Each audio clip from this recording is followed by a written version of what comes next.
Hello everyone, today we have new video review and this time we will check the fresh kit or fresh release from ICM. Kit is molded in 1/48 scale and it copies Junkers 88D-1, so it's a World War II German reconnaissance plane. You can see it here on this nice box art. It's a actual drawing as far as you can see, it's not a 3D picture, I hope.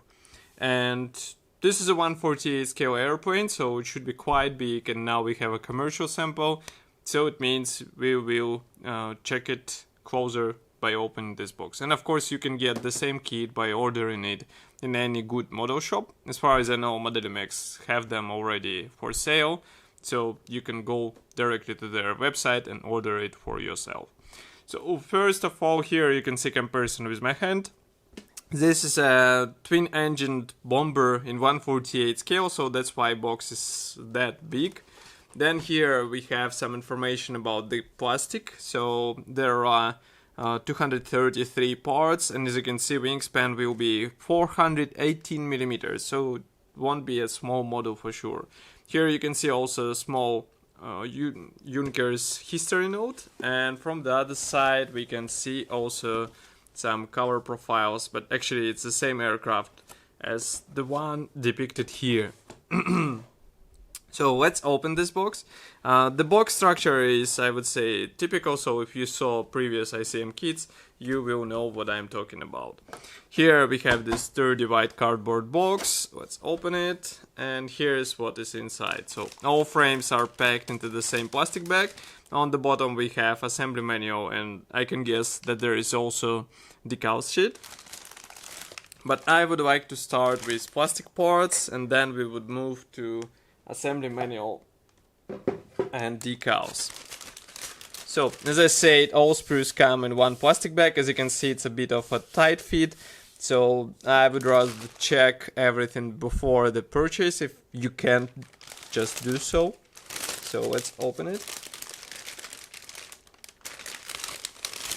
Remove it out of the plastic bag, and we start with the biggest plastic sprue in this set. So as you can see, it is dedicated to fuselage halves, and note that both of course are molded without tail segment because it will be assembled separately out of those parts. External detailing is typical, so we have recessed panel lines and riveting in all necessary spots. By the way, here you can see whole lower section molded separately, so it will be inserted from the bottom. Here you can see the cutout. And now let's do the zoom mode so that you can see all those parts closer.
There is a minor detailing inside the fuselage halves. You can also note that some antennas are pre-molded. And of course, interior will be detailed more with separately molded parts, so no worries. And here we have the separate plastic bag for clear parts, so let's open it as well. Just give me a second.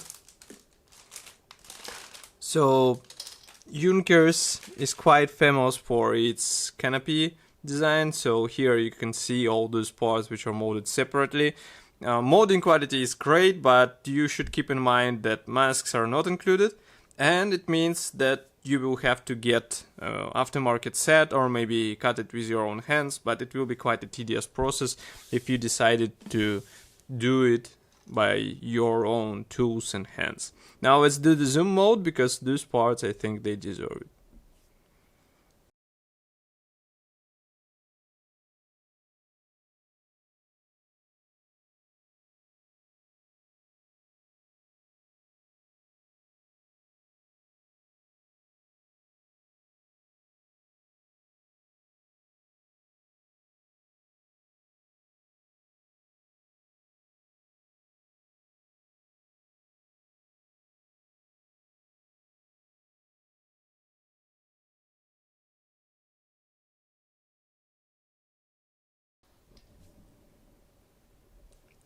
As I said before, molding quality looks impressive, almost like a real glass, so I guess there won't be any problem with this.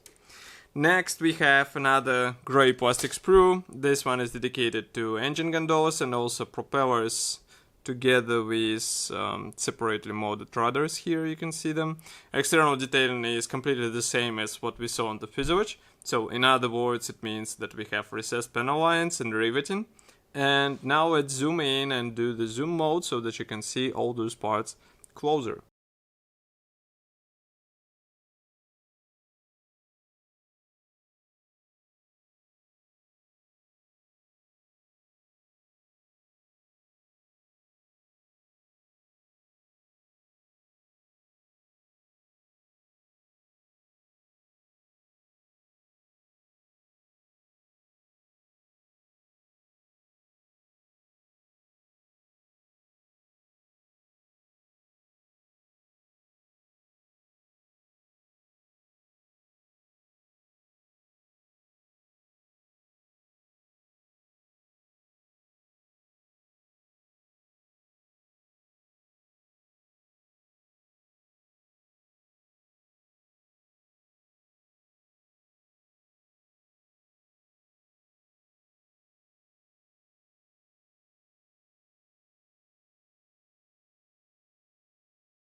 Note that every element which is separated into two halves, it has special guiding pins inside, so it will make it easier to align those two parts together. And then here we have another plastic sprue. This one is dedicated also to engine gondolas. Obviously one of those won't be used and will go into your spare parts. The same can be said about propellers, by the way.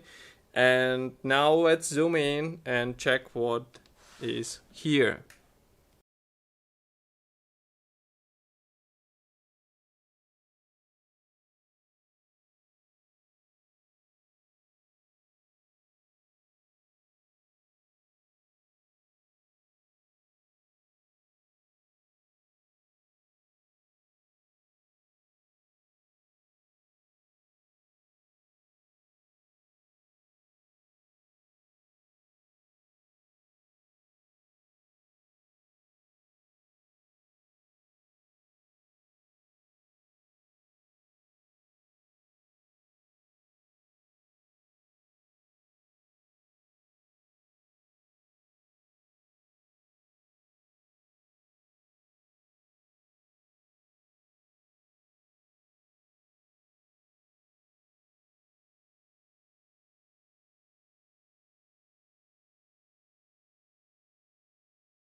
Even though landing gear wheels look good, they should be glued out of 2 holes, as you can see here. So if you have a chance to get a resin replacement, I would rather advise to do so, because in this scale such upgrade will be noticeable and it's worth investing your money into it. Then here we have another plastic sprue. This one is more concerned with landing gear and also some internal parts. Molding quality is really nice, even though some parts quite thin and they will require careful treatment such as this. And now let's zoom in and check them closer.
So why I returned back to the seat parts, as you can see there are push pins marks on the bottom part, and you have to fill them somehow, or maybe to hide them with help of seat belts, but it's not cool to have it out of the box, let's say.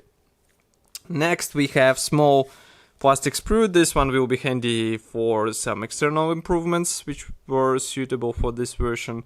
And as you can see, again, molding quality is really good. Those parts got bent because of the packaging, so that's why I'm saying try to check the box before the purchase, because some parts might be flying without any problem inside the box, inside the plastic bag actually. So here we have another plastic sprue. Let's zoom out a bit first.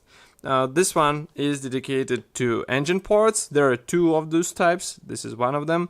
And as you can see, engine should be quite detailed. It is included out of the box as a standard bonus, so it would be a shame to hide it under the cooling panels. So if you would like to expose it, you have to think how to do it, because as far as I remember, ICM does not offer such option. So let's zoom in and check what is here.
Engine halves have special guiding pins, so it will be easy to align them together. And the only thing I would like to recommend to add here is wiring, because in 1/48 scale, if you expose this engine with help of open cooling parts, it will be visible and it will look more realistic as a final result. Here, surprisingly, we have another clear plastic sprue. This one is dedicated only to one plastic part, so let's zoom in. Here you can see it. It's a Canopy part. Again, molding quality is on the same level, but I guess this one will be used for today's version of the aircraft, so it means for the D1. but we'll check it in assembly manual, of course. And the last gray plastic sprue, just give me a second to clean it from the dust as well, because it got small specks of dust on the surface. Okay, now it should be fine. Here you can see it. So each wing should be glued out of 2 halves, and I would rather recommend to insert some rod between them in order to have a rigid structure, because otherwise it will be quite interesting how all these parts will be holding together with fuselage, especially if you consider the wingspan of the finished model. As you remember, it was more than 40 centimeters. Now let's zoom in and check what is molded here.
Again, you can see that inside we have guiding pins. Those will be handy for sure. But as I said before, don't forget to use some strengthening rod, which will ensure that wings stay in the right alignment with fuselage. Here we have assembly manual. This one is printed in form of this large brochure. It's typical for ICM, I would say. Here we have short history note in Russian and English, technical specifications in both languages, safety advices, paints chart, and also the legend for the science used in this manual. Then another interesting bonus is the decals sheet. So as you can see, it is printed on, all the symbols are fit on one decal sheet. We have here stencils as well and decal for the dashboard. And printing quality looks good, so I really doubt that you have any problems with this. Next we have on the assembly manual parts map, and those coding parts from the large sprues, they won't be used, and the same can be said about the propeller. Next we have another page for parts map. Note that this new canopy will be used, and as far as I can guess, on the clear sprue here you can see that the same element won't be used, so it is replaced by the part F1. Everything starts with right fuselage half. So as you can see here, by the way, you will have to drill holes, so be ready for this because it won't be an easy task in my opinion. We continue with installation of all cockpit parts, fuselage panels here, and tail landing gear leg, which is molded with wheel, by the way, if you haven't noticed it on the sprue. We join fuselage halves together, then we continue with seats for the pilot and for the navigator. Don't forget to fill in those push marks or maybe to cover them with seat belts in order to hide them from visible spot in the aircraft, let's say. Here we continue with this lower panel, which was molded separately, as you remember, and then it is joined together with fuselage, and as you can see, it is just inserted into the fuselage together with those seats. Then manufacturer suggests to assemble both wings. We continue with installation of those wings on the fuselage, and as you can see, this lower section will be actually holding wings, but in my opinion that's not enough, so just insert some metal bar and it will be better. Here you can see also option that for the third variant you have to choose the different tail fin. Here we continue with ailerons and flaps, which are molded separately on this model. Engine cowlings as far as you can see. Landing gear system. Here we can see the engine assembly, and just to remind you, both engines are included. Here we continue with assembly of engine cowlings around the engines, and as I said before, and you can see it here, that there is no option to open the engine, because here you can see the installation of both gondolas into the place, and then we continue with closed engines already. So be sure to think about it, how to open these engines, how to expose them on your model. Here you can see installation of the propellers, machine guns. Then we continue with special bomb holders, of course, and of course here we assemble bombs themselves. And as you can see, it won't be quite a fast process, I would say, because we have to combine 1, 2, 3. Actually, there are various types of bombs, so depending on which one you choose, it will be the assembly option will be different. Here we install landing gear doors and also landing gear wheels. We continue with the rear armament, and here you can see the finished model. So in total you will have to perform 102 steps in order to have this model ready to be painted. Here you can see the stencil placement guide, and those are first two marking options, finished in winter camouflage, both from Russia 1942. Then we have a Norway aircraft from autumn 1941, and fourth marking option copies aircraft from Libya 1942. So it will be up to you, of course, which option to choose for your aircraft, but I think all of them are quite interesting. And that's all. I mean, there are no other components included into this kit, but I think even what is included is more than enough, because final size of the model will be really impressive. And of course it will require some experience from you. I will be happy to hear your opinion about this kit. Write it here in the comment section below. If you like this video, don't forget to press the like button, subscribe to our YouTube channel. It will help us greatly and you won't miss any new video reviews. And I will see you tomorrow in our traditional daily video. Bye.